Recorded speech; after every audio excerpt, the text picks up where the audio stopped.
Yu's light fell through the forever greens and shimmered upon the snow. Evren clutched his cloak, his teeth like a woodpecker behind Wraith, as with plodding steps she drug him along by a sled that had gone passed down through their family for generations. Even though Arik had thrice made a fool of himself, she had to admit she'd not expected to feel so hopeful. Evren had wilted since the spring, when he'd fallen dizzy while fishing back when Twind hadn't migrated so far upstream. Their home had been fixed ever since, and Jor would let the village slip away if it meant keeping Evren still. By then, he'd certainly die.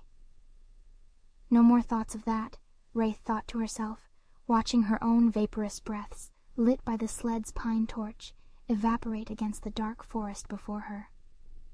Now, deep in the whisper of dreary Sangar, she kept catching sight of deer, caught exposed and disemboweled. Without the breath, they'd made mistakes. Like perhaps she?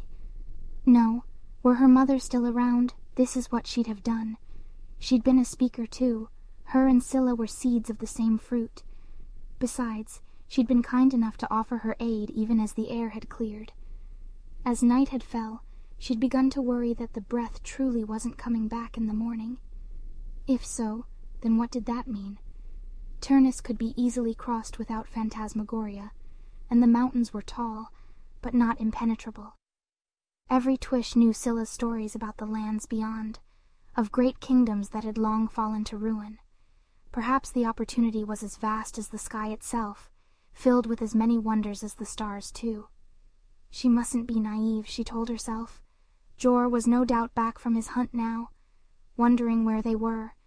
Even if she'd wanted to, she couldn't hide the sled's tracks, not with her father as her pursuer.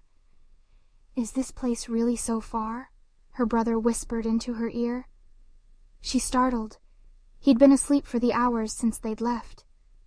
"Scylla said so, yes," Wraith said, the ropes around her shoulders fraying her patience. "You should rest. I'm focusing." "But you ain't really explainin', are you?" She could hear Evren shuffling towards the front of the sled, to lean forward and prod her on. "Why are we not tellin' Pap?" Attention forward, she prodded for moss rocks with a long stick before each difficult step. Her work her excuse to avoid answering him. "Sis." He coughed onto his scarf, held against his pale face.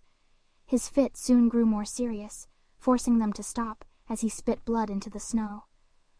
"Evran, you need help," she said as she dabbed his lips clean. She was shaking. She'd been clenching the ropes too hard.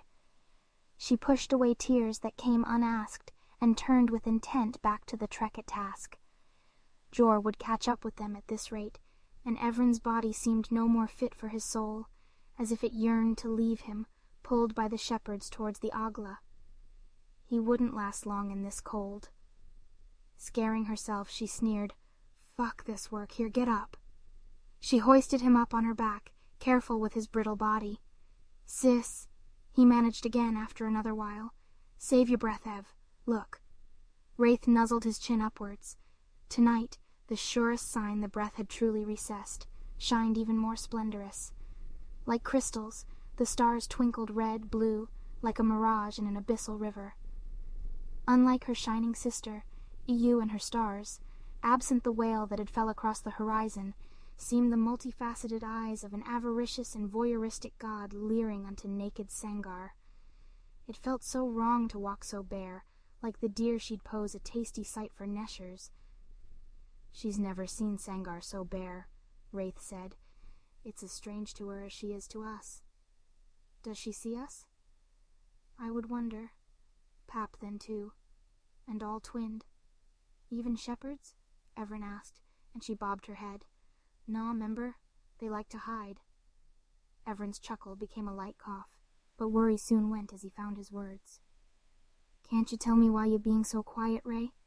You's chatty as the salabird, sis. What's wrong? If you ain't gonna tell me, I want to go home." She didn't know how to answer him, but despite it carried him ever up the hill. Scylla hadn't told her much. "Ev, I'm just scared is all. All of it. But I promise, everything will be okay."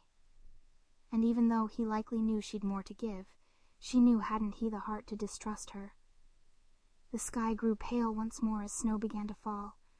A storm would cover their tracks, and if she hurried, they could miss the worst of it.